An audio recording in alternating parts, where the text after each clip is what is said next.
زه هم په خپل وار سره له تاسې ټولو نه مننه کوم او حیات صاحب دغه یوټیوب دی زیار وباسي باید هر ملګری دغه زیار ته په درنه سترګه وګوري او د دغه زیار په وخت کې د دغه ځای چې کوم ادبي بنډارونه دي یا موسیقي ده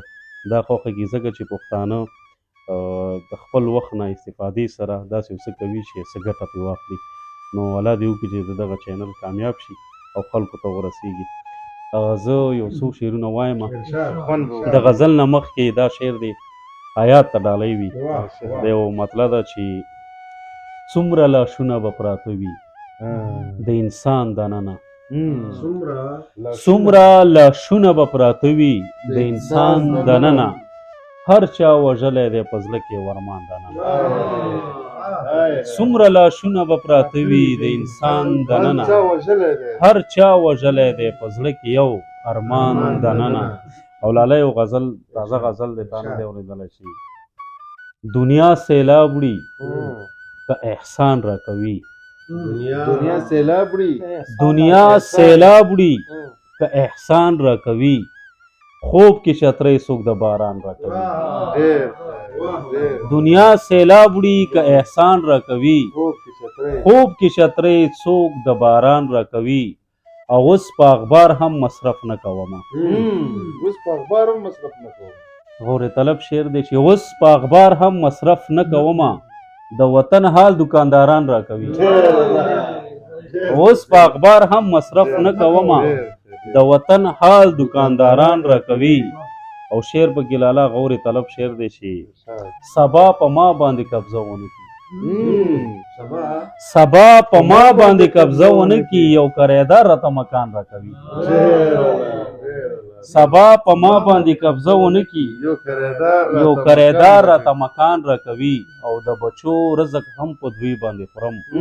خدای خبر څه راته مرغان راکوي د بچو رزق هم په دوی باندې خورم خدای خبر څه راته مرغان راکوي او باکره گرد په جامو نه پرېږدوي باکره گرد په جامو نه پرېږدوي د ژوند احساس راته یاران راکوي باکره گرد په جامو نه پرېږدوي د ژوند احساس راته یاران راکوي او یو ورکوټې غوندې نظم دی لالا عنوان یې دی زندان په یو زندان کې کېدم لکه په ځان کې کېدم توره تیاره وه پکې او زما به شپه وه پکې په یو زندان کې کېدم لکه په ځان کې کېدم توره تیاره وه پکې زما به شپه وه پکې یوه مرغۍ را سره هم بندي وه له یو دیوال نه الوته په بل دیوال کېناسته زما نه زړه زیات د هغې درزېده زنځیر زندان د دروازې درزېده او زه لګیا ومه سوری مې په دیوال کې ویسته چې دا مرغۍ له دې جهان نه وځي او د تورو شپو له دې زندان نه وځي او زه لګیا ومه سوری مې په دیوال کې ویسته چې دا مرغۍ له دې جهان نه وځي او د تورو شپو له دې زندان نه وځي اوس چې وتلې ده هماغه مرغۍ له ځان سره نورې مرغۍ راولي وای بهر د انسان مرګ له انسانان ولاړ دي مونږ له زندان ښه دی بهر راته ښکاریان ولاړ دي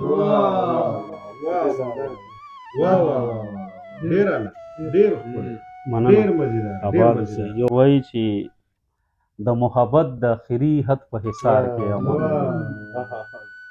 د محبت د آخري حد په حصار کې یمه تا سره ناست یم او ستا په انتظار کې یمه او که رانه وپوښتې نو نوم یې راله هم نه راځي زه چې وړوکی رالوی شوی په کوم ښار کې یمه زما د وینې په هر څاڅکې پسې ګرځي ښکاریان زخمي مارغه یم ترې پټ شوی په چنار کې یمه او توره تیاره ده له خپل ځان نه مې هم ویره کېږي خلک وده ورونه بند او زه په لار کې یمه او وجود مې رو رو ختموي را باندې لیکي تاریخ باکره چا داسې تو کړی په پرکار کې یم ډېره زیاته مننه اخري کې یو دوه شعرونه وایم بیا ازاده مو شعر وکړو لالا چې دا شعر مې ډېر زیات خوښ دی چې په محبت باندې خپل زړه وینځمه لالا شعر واوره ها په محبت باندې خپل زړه وینځمه زه په اوبو باندې اوبه وینځم په محبت باندې خپل زړه وینځم زه په اوبو باندې اوبه وینځم او زما د لاس نه د چا نوم را نشي مورې نور لوښي د کور نه وینځم ډېره زیاته مننه ډېره مننه باقر صاحب خوندور شعرونه ملګري به انشاءالله زموږ د دې مشاعرې نه ځکه نه تنګېږي چې ډېره ښکلې او بنډار شروع دی چې اسان کار چرته وکړم په ګرانه زړه کې ورکړمه تندیله ټک جهانانه او یوه ورځ را سره داسې کار هم شوی زه له سپینه یېرېدم او سپی له ماله کرم خان په دې شعرونو سره دلبر ننګیال صاحب ته راګرځو او شعرونه ترېنه اورو دلبر ننګیال صاحب تاسو ته غوږ وږي ډېره زیاته مننه مو کوم